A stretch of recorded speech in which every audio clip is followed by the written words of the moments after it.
Welcome to Streams of Income with self-help author Ryan Rieger. For the next hour, you'll hear proven methods for how to live the multiple income streams dream. Ryan is passionate about helping others discover their gifts and start their own business. He's published 5 books, and his courses and group coaching programs have changed the lives of thousands of students all over the world. Ryan's books include Private Label, The Easy Way, Finding Your Grace Place, and his latest, Streams of Income. And now, here's your host, Ryan Rieger. Hey guys, welcome back to the Streams of Income radio show. I'm your host, Ryan Rieger, and today we are chatting with my 2 friends, John Sanders and Les Hughes. They're both pastors, and they run a group called Entrepastors that I jump in and help them with. Because, this is on my heart. I love helping pastors, love helping folks in ministry. And so it's a play on the words, entrepreneurial pastors. And so they run a group that helps pastors create side income so they can support their family. And so in this episode, we talk about some of the problems right now in the church and how pastors who are just not able to make ends meet, they don't know what to do. And I think Les said about 1,500 churches a month are shut down. Pastors quit, and finances are a big reason why. And so they are trying to tackle that. And so if you are a pastor and you are looking for a way to make extra money, check them out. They have an awesome group. I'm honored to be a part of it. And we want to help you create side income that allows you to do what you were called to do. And some of the things that we have pastors doing in that group are, building service businesses, selling on Amazon and eBay, creating podcasts and courses, and writing books based on the content that you're already preaching on Sunday. So there's so many different ways to make this work, and we want to help you. But in this episode, so even if you're not a pastor, you're going to get a lot out of this, because we talk about things like how to determine your path, how to determine how you're wired in order to decide what business to go down, how to get over the mindset of charging for your services, and just so much more. This is an awesome episode. These are great guys who have an awesome heart, and you're going to love it. Here's my interview with John and Les. John, Les, welcome to Streams of Income. Good to have you guys. Hey, Ryan. Thanks, man. Thank you. Glad to be here. Very rarely do I have 2 guests at one time, so this is really cool. So we'll see how this goes. This is fun. It's enjoyed. I get to hear 2 perspectives, and you guys are working together, so this will be fun. Yeah. Good luck getting the word in, Ryan. You got, that's 2 right. pastors, it's okay. So. I'd rather hear your story. I mean, most people hear me talk enough. So this is about my guests most of the time. Last couple episodes have been solo, but I love having guests on because I love hearing people's stories, how they got started in business and what they're doing. And you guys are both pastors. So who wants to go first to kind of jump into, I guess we'll talk about each of your stories individually, and then how they have converged. And now you guys are working together on the Entrepastors stuff, which is really cool. And I'm honored to help you with that. Go ahead, John. Jump in, man. Oh, we're so kind. All right, fine. I'll go first. So yeah. Like the chipmunks. No, you first. No, you first. All right, fine. I'll go first, Les. So, hey, I grew up in ministry. Ryan, my dad was a pastor even before I was born. So I had a really good experience as a pastor's kid. But I definitely knew it was not what I was going to do with my life. Yeah. I had plans to play professional football, and those turned into firefighting instead. So I went into firefighting. God messed up all those plans, called me into pastoral ministry. So I'm really giving you the abbreviated version. But my family and I left the fire service to go into church planting. We moved to rural South Dakota, planted a church. Led it for about 17 years. And then somewhere in that process, I launched a podcast for rural church leaders called the Small Town Big Church podcast. Yeah. And God just has used that to open doors of opportunity to speak and influence and build relationships with small town and rural church leaders all across the country. Yeah. So in 2020, I transitioned into more of a business that is serving pastors. I launched a professional coaching business. Yeah. And in that process of just my own personal growth and development and being in a coaching relationship, I met Les. And so I can let him share a little bit of his story. But he and I quickly, as we got to know each other, discovered we had a heart for pastors and for business, and that then kind of led to the platform that we launched this past year. So let's jump in and share your story. Okay, well, the major thing that we have in common is that I've been putting out fires for about 30 years as well, but in the different kind of fire, Different kinds of fires, in the context of the local church. So now we John and I did meet in a mastermind that we're in, and knew some of the same people, including yourself, Ryan. So we just learned real quickly we were kindred spirits, and for the most part, over the last few decades, man, I've really been spoiled. I know a lot of pastors, we both do, and have heard their stories. And anytime we work with people, none of us are perfect, right? We all have our places that are a little bit broken, and that's why we need the Lord, right? And that's why we need His redemption. Yeah. And even those people that are redeemed, sometimes though, we've still got flaws and blind spots. And so over the years, the large majority of my experiences in the local church have been amazing, just incredible, way better than I deserved. But there were a few places along the way where, the flesh comes out, and people do sometimes what we do, and especially when there were a couple of occasions where income and wealth and a paycheck was actually used as leverage or a resource against me. And at some point in time, if someone works with people, as even serving in the local church, those things can happen too. Yeah. And so as my platform began to grow and some influence began to grow, I just also began to learn that the context of the local church where a person actually serves is only one outlet and one platform to express the gifts God gives us. Yes. And so the Lord began to open up some more doors for me to do that. Long story short, that also turned into some business opportunities. And then I started having pastors that were coming to me asking for mentoring or coaching in terms of church leadership, and then over into the marketplace as well. Yeah. Before I went into full-time ministry, I was a grocery store manager. So that kind of gets in your blood. And I love some things about the marketplace, but my primary calling has been in the context of the local church. And now those worlds have sort of come together in Entrepastors. And, you've leaned into our community, Ryan, which John and I are most grateful for. And so we appreciate you giving us a chance to share what that platform is like and how we want to serve these pastors and people with a ministry background. Who is Entrepastors for? Who do you guys feel like is a perfect fit for that? And tell me more about that group. Yeah, so the word Entrepastors is kind of the blending of the word entrepreneur and pastor. So it's not just for pastors, it's really for entrepreneurial pastors. And it's not also limited only to pastors. We have people in our audience that are, leaders in the church, have a heart for God's kingdom, but really do love that space of being an entrepreneur and in the marketplace like that. Mm-hmm. But our avatar, if you will, our primary, the person that's in our scope is that pastor that is probably struggling a little bit financially, which I believe includes the majority of pastors, that they're not bringing home a very large salary from the church, and they are 100% dependent upon that one local church for their family's main source of income, only source of income.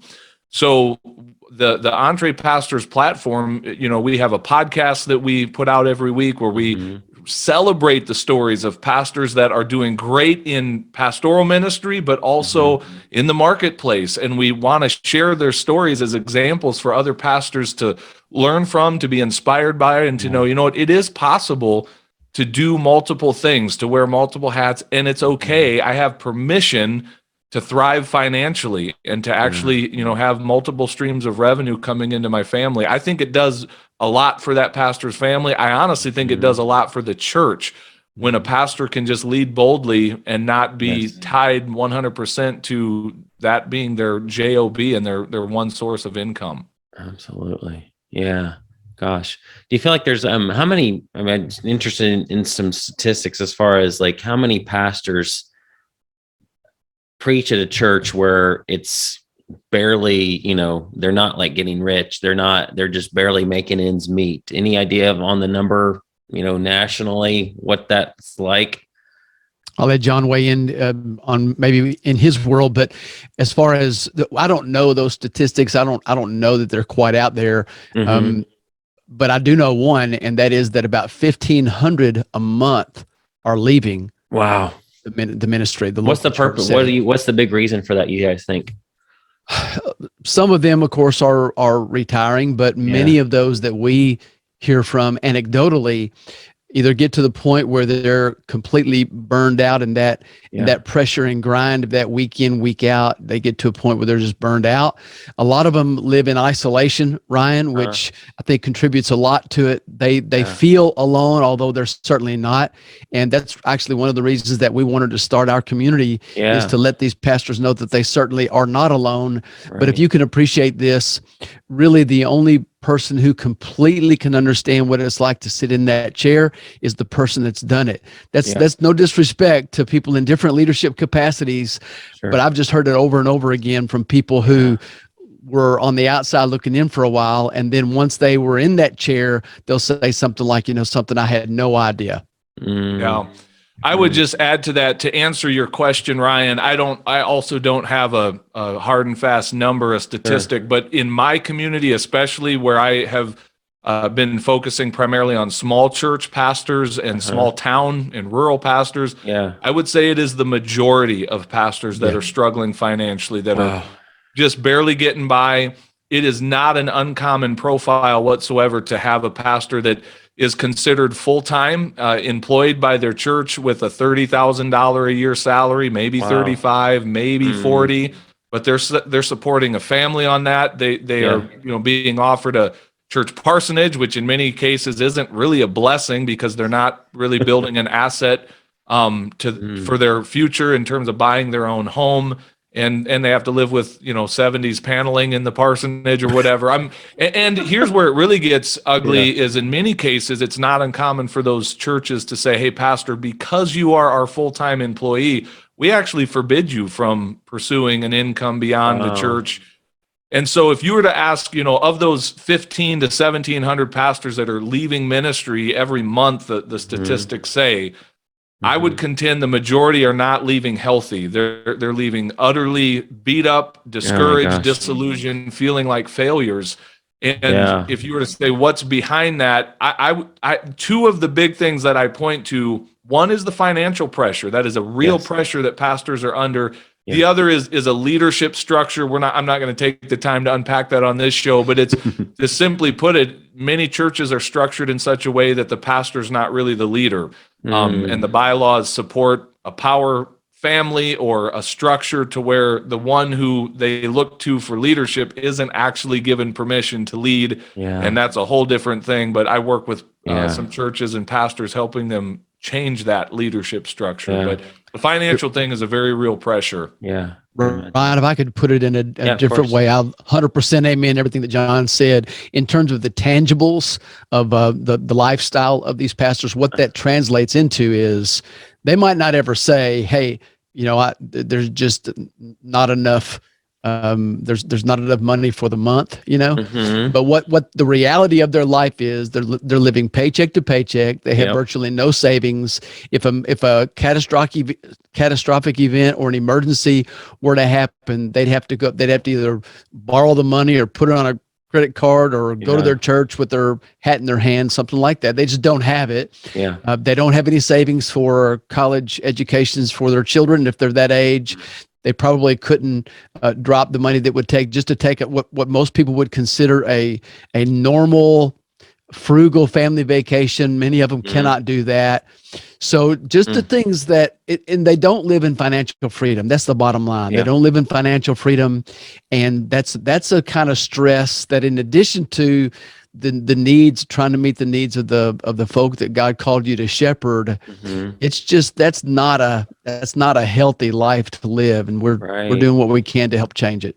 And if I can jump in, see, Ryan, I told you're not going to get a word in edgewise. I just want to have a discussion, and I want you guys to share what's on your hearts. I would definitely want to get into some of the stories that you guys have seen, and some pastors, and obviously go down the road of what are some things they can do to get out of that. But just run with it. I guess I just want to tag on to what Les is saying there, that one of the big things of our message to pastors is that thing that Les just described, 100% spot on for the average pastor. Certainly there's exceptions. Yeah. But what we want them to know is that narrative is not a God-given narrative. For far too long, we have accepted in the church this idea that because I'm obedient to God's calling upon my life to preach the gospel and be in full-time ministry, I'm using air quotes because I think we're all called to full-time ministry, but since you're in a professional role as a pastor, what also comes along with that is just a lifestyle of not enough, a lifestyle of scarcity, and everyone seems to be okay with that. I'm not okay with that anymore. I'm done with that narrative, and that is a big part of our message. We're setting pastors free from that. That's not from God. We can change the culture that has helped create that environment, but that starts by changing our own thinking about it and leading pastors into a much healthier place. Yeah. Why is it okay for a business owner such as myself, and nobody's going to be upset if I have a really nice house, really nice car, a lot of money in the bank, but if we start talking about a pastor having that, it's like, whoa, something's wrong here. Big red flags. Why is that a big deal? I mean, I don't see, I've never thought a pastor should be poor. In fact, I think I want my pastor to be prosperous. I want them to be able to have the freedom to live a great lifestyle, have the freedom to be in the Word, hear from God, not have that financial stress hovering over them. And I want them to be blessed because I know my grandfather was a pastor. I know it's not an easy life. I mean, it's you're on call all the time. Yeah. And so that should not come with, a measly paycheck where you're struggling to feed your family. That's crazy. Preach it. And Ryan, to that, I would just say, I'm not mad if a church is in a place where they financially cannot bless their pastor. That's not my issue. What Les and I are not saying is, hey, the church needs to pay the pastor more. I mean, maybe in some cases, sure. But where we're at is we want to see pastors set free to be able to have a foot in the marketplace where they can take a little bit of that, into their own hands and really provide for their own family through the other gifts and passions and talents that God has given them. And we just want them to know you have permission to do that. You don't need the permission of a board or a denomination. Like, you can serve God and be a pastor, and you can also serve others in ministry in the marketplace and thrive at the same time. It's good to do that. Yeah. John, one of our mutual friends, Tyson Priest, who has a small church in rural Indiana, follows you and is a close friend of yours. He and I have talked about this before. What's the, and this is a big part of it, I'm sure, what's the statistic nationally for Christians that tithe? Is it like 8% or something like that I've heard? Tyson and I talk. You're being generous. I've heard like 3%, 3% of Christians actually tithe. Wow. It's low, whatever the number is. It's not. That's a big part of the problem right there. Like, if we expect, I don't expect to go to Chick-fil-A and get a free sandwich, so when they give out coupons, so they're different. But for the most part, you go out to eat, you pay pay the waitress, you tip her.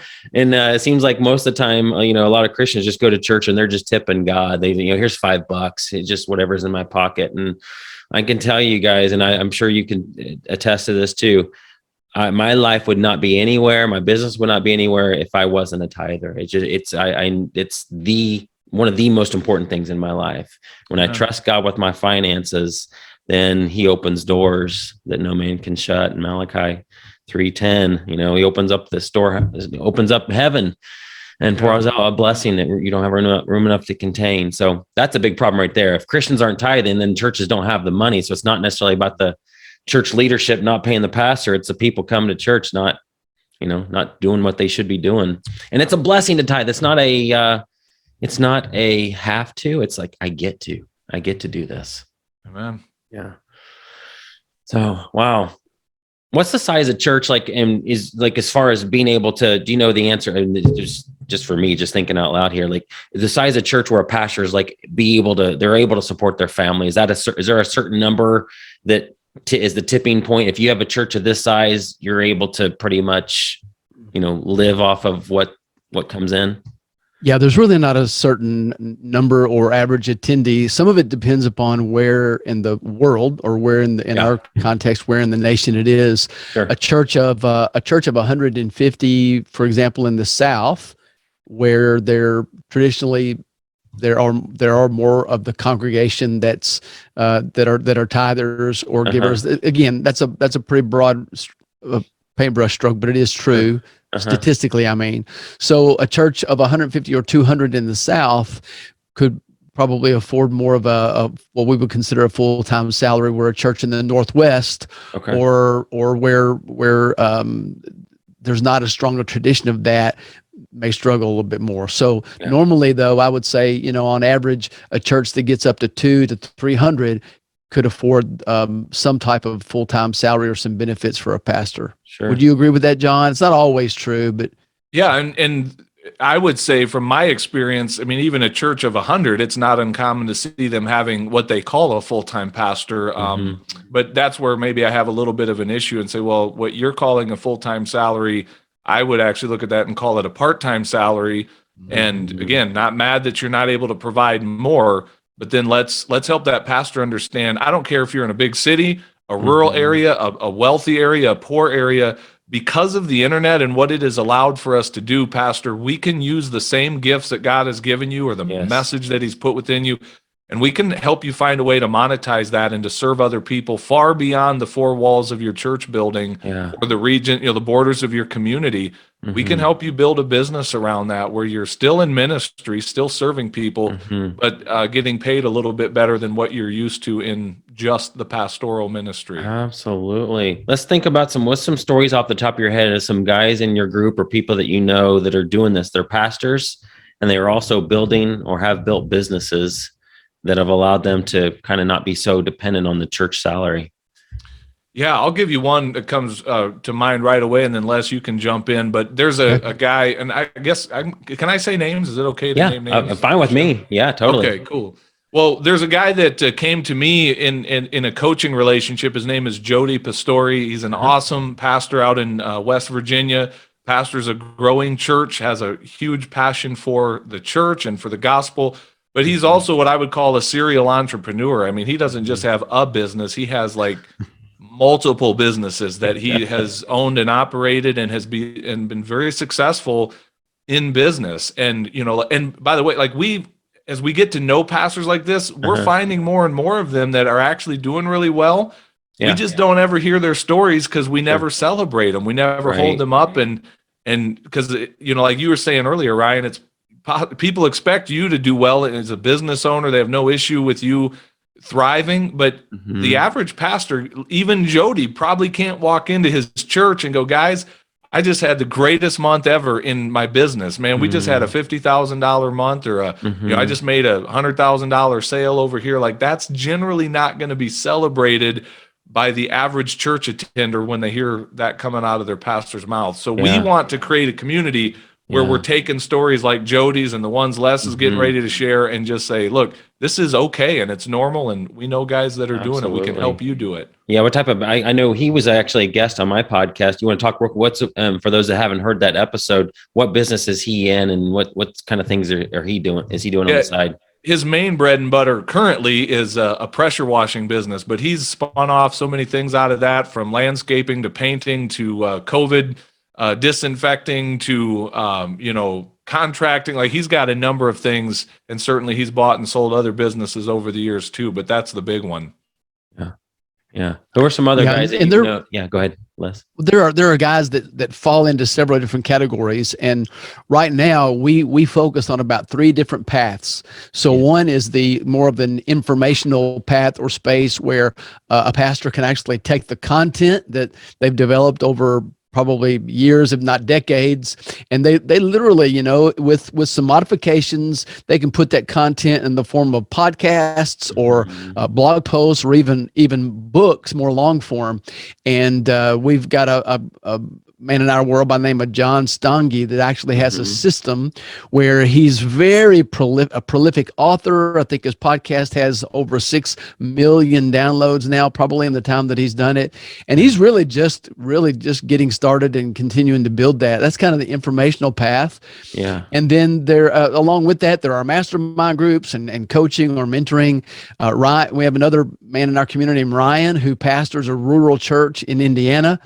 He also runs mastermind groups in the educational system. He's a educational background, and he had, for a long time, he's earned way more income in that space than in the local church setting. But he loves both of those. Yes. There's also somebody like Jody that the another path is the more of a service-based businesses, like Jody Pastore that John was mentioning. And then what am I leaving out, John? We've got so many.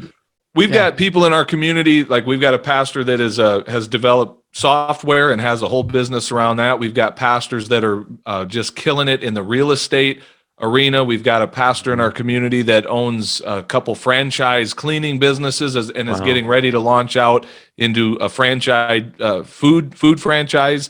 Okay. And also is very profitable in the nonprofit space. And I know that sounds like, how can you be profitable in the nonprofit space? But he helps raise funds for lots of different nonprofits and has carved out a decent salary for himself through that as well. So, awesome. I mean, we could keep going down the list of guys that are coaching and authoring and just using what God has given them to create value in the world and as a result, create income for their families and their future. Seems like the easiest one to me to kind of piggyback on what a pastor's already doing is what John Stoney is doing and what you guys are doing. Taking that same content that you're preaching every Sunday, turning that into a podcast and books and courses, and then of course coaching and masterminds. You know, that's what Tyson's doing. He's got a mastermind group of his own, and he does coaching of his own. And it's because pastors you guys love people. You have a heart for people. You want to help people. That's perfect for a coach, right? And perfect for leading a mastermind and accountability groups. You guys feel like that's the path. That's you see that the most in your group as far as kind of that info path, coaching path? You know what, Ryan? It's really fun. I anticipated that, but that's not what we've seen so far. We don't have percentages, but what I've been surprised by is how many people are looking for something else. And there are some different reasons. Maybe that's probably subject for we'll go as deep as you want to go, but there are some reasons for that. But like in the case with Jody Pastore, I think you'd had to get his side of this story, but I think it's so healthy for him, listening to him talk. He lights up when he's talking about church and ministry and what God's doing there, but he lights up in a different way when he starts talking about what he's able to do for his employees, for his guys, for his staff, those that come from backgrounds where they just needed sort of a help up. And he's provided that for them. So he just lights up in a different way. Or we have other first responders in addition to John in our community, and they being in those settings and in the marketplace, in addition to just doing some things with your hands and that tent making where you can ministry's really never done.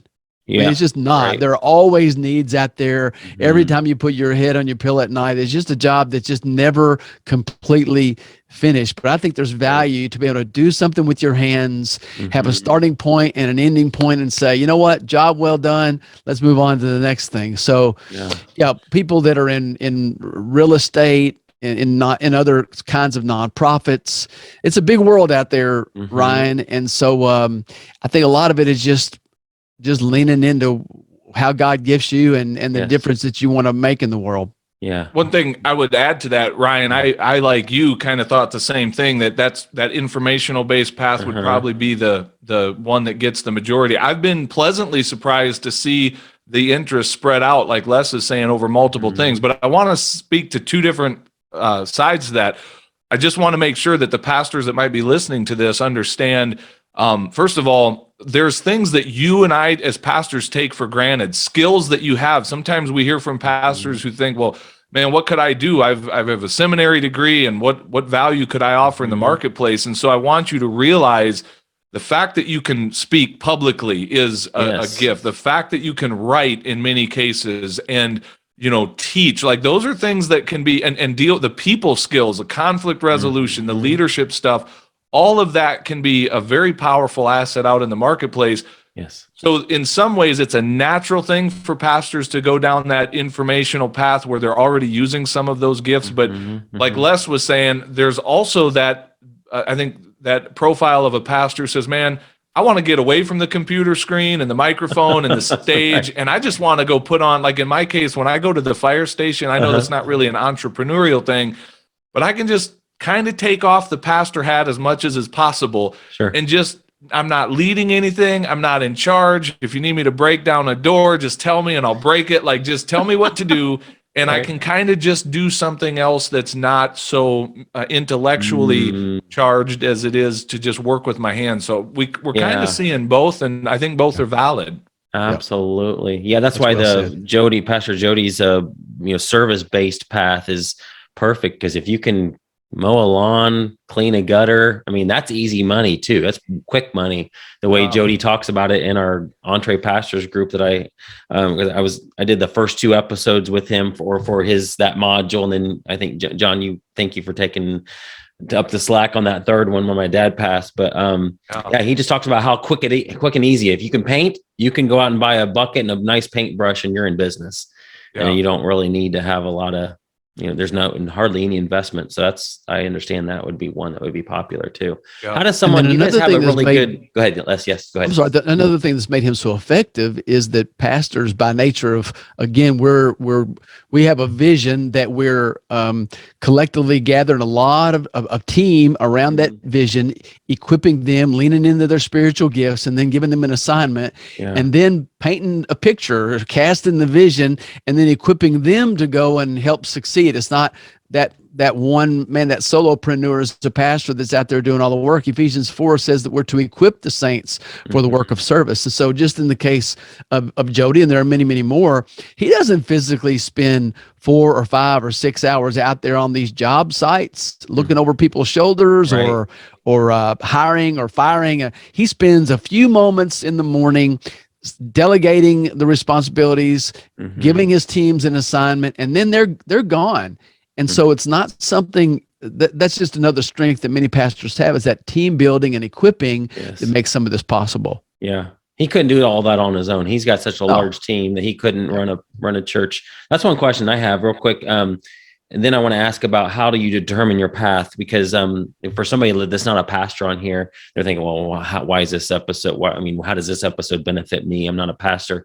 Well, I want to ask about like how you determine that path. What are some of the questions that, if I'm a pastor going into your group, I know you guys have some training, or you've done an episode about how to determine which way to go down. But how do pastors find time for this? Like, like you mentioned it right there, Les, that Jody's not out in the field 8 hours a day, and he has a team. So how would you suggest a pastor even find a time to add a side hustle like this? Sure.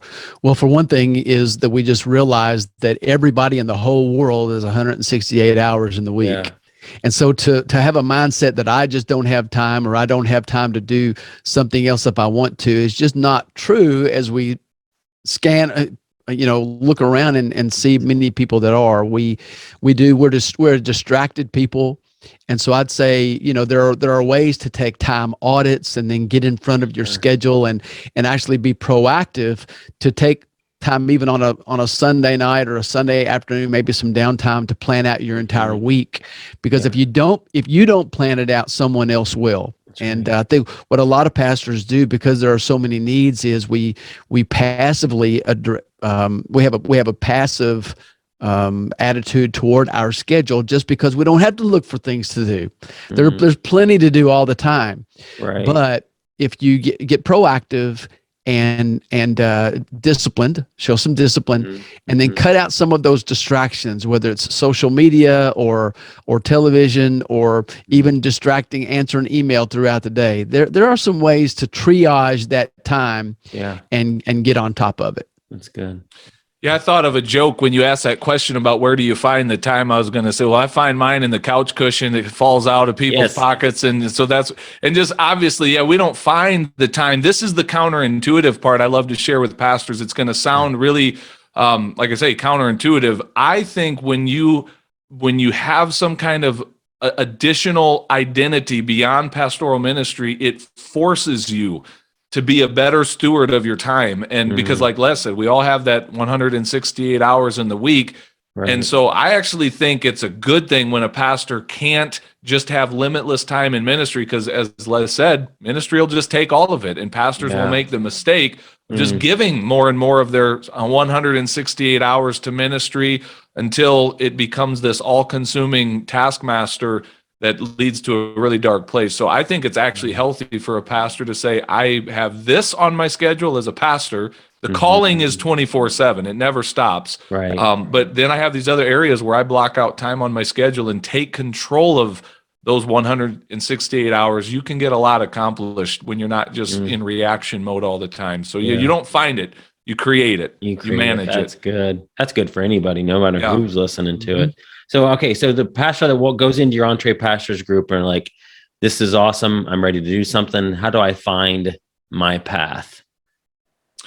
You know, what we encourage, and this is, again, will extend far beyond pastors, is what we encourage people to do is really have some of those self-awareness. There's different tools out there that you can go down, you know, the spiritual gifts inventory. We love to use the acronym SHAPE. We stole it from Rick Warren, where he talks about my spiritual gifts, my heart, my abilities, my personality, my experiences, that God has worked through all of that to uniquely shape us. And so we can introduce you to these different pathways of, you know, whether it's the information-based thing or the service-based thing or the e-commerce, like we can introduce you to these things.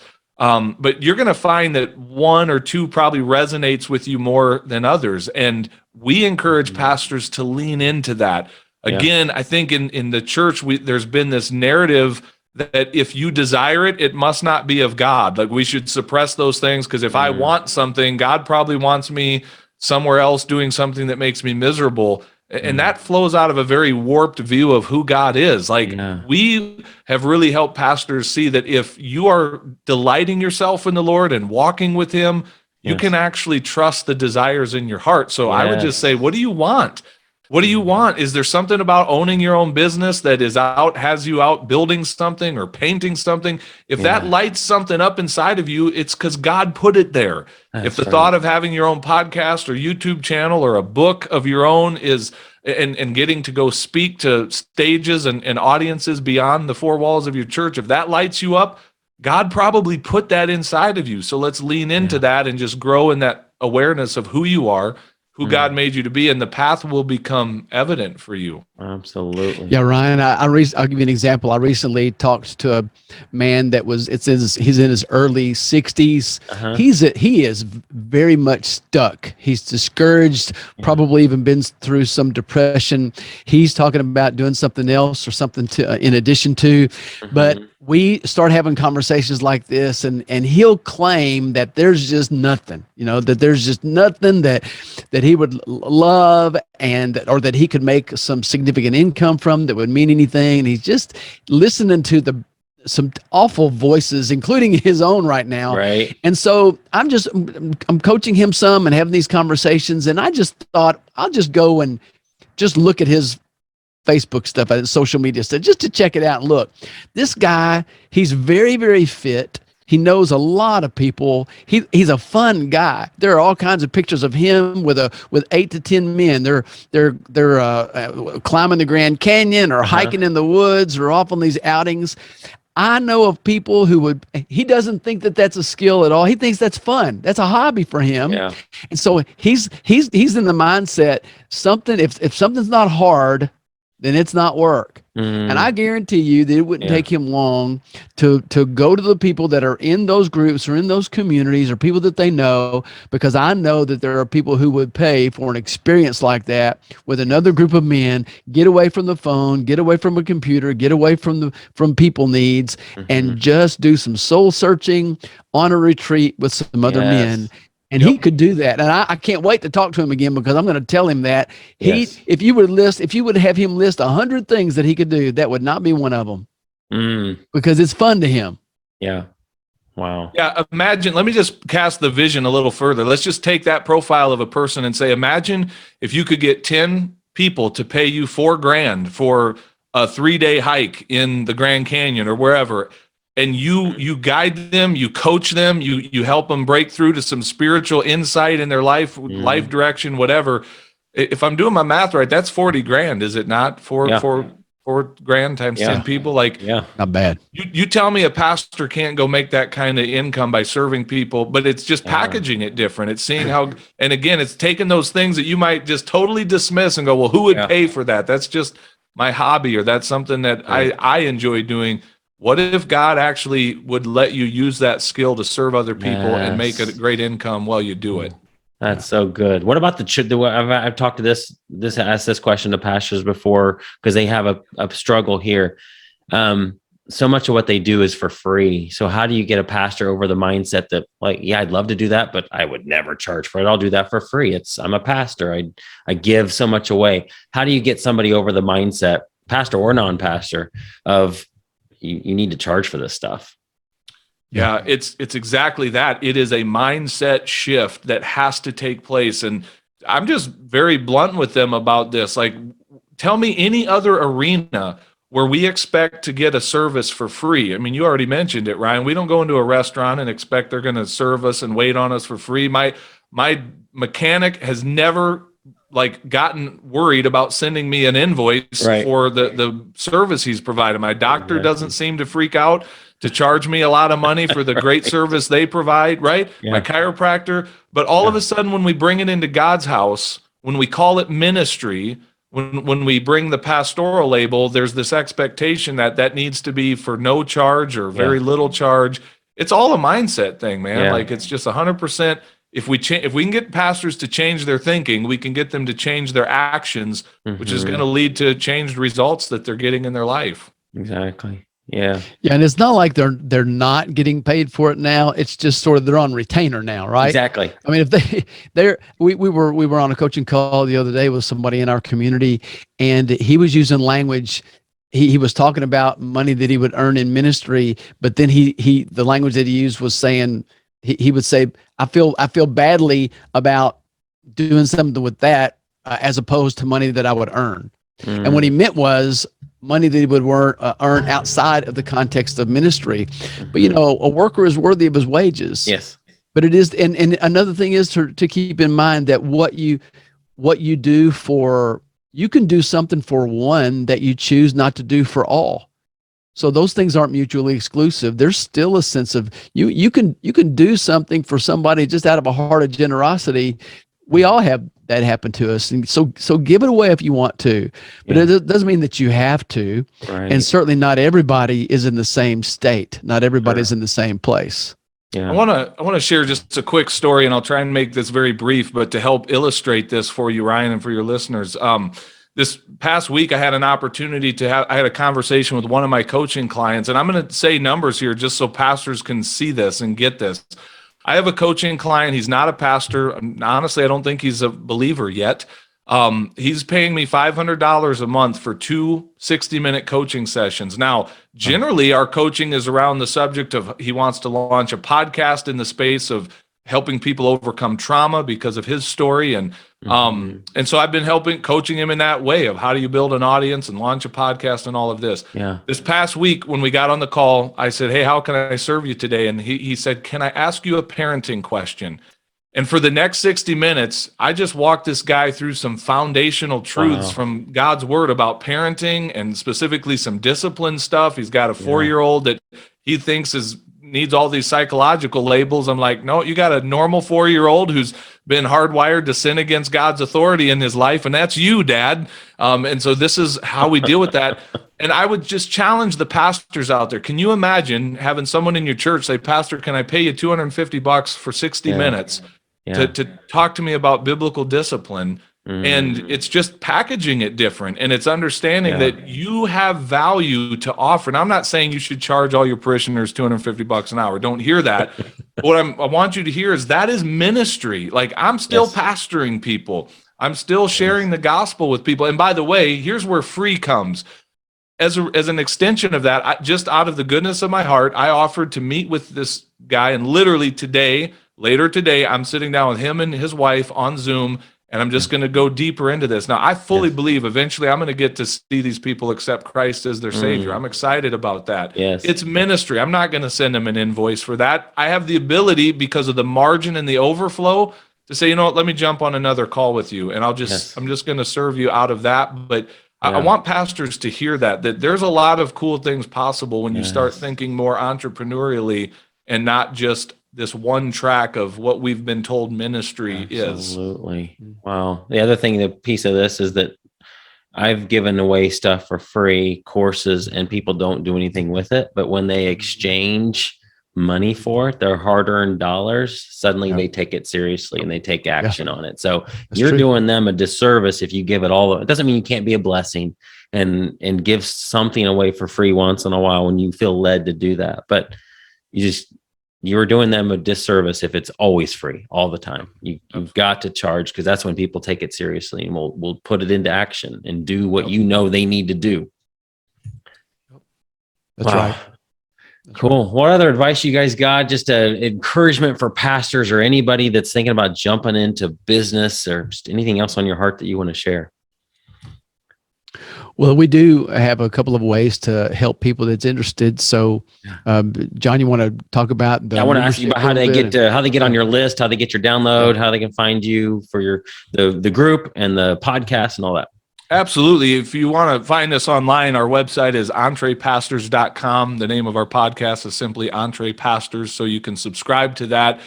We do have a free get started guide for anybody that's like, man, I'm interested, I'm intrigued, I just don't even know where to begin.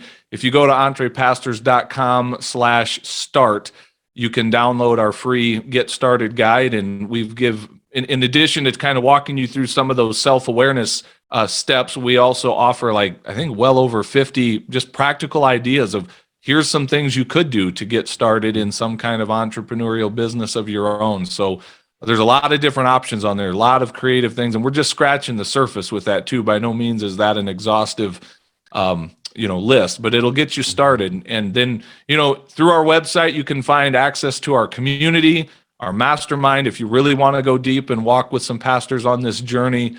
But we've got multiple layers and levels to serve pastors at whatever point they are along their path. So we'd love to serve your pastors in any way that we can. Love it. Yeah, two of the roadblocks that seem to hold people up, Ryan, are people that just are overwhelmed with even the thought and don't know where to start. Yeah. And then not being around people who really get it. Yeah. And we can help there with the Get Started guide that John mentioned, or a conversation or two just to help somebody kind of walk them through.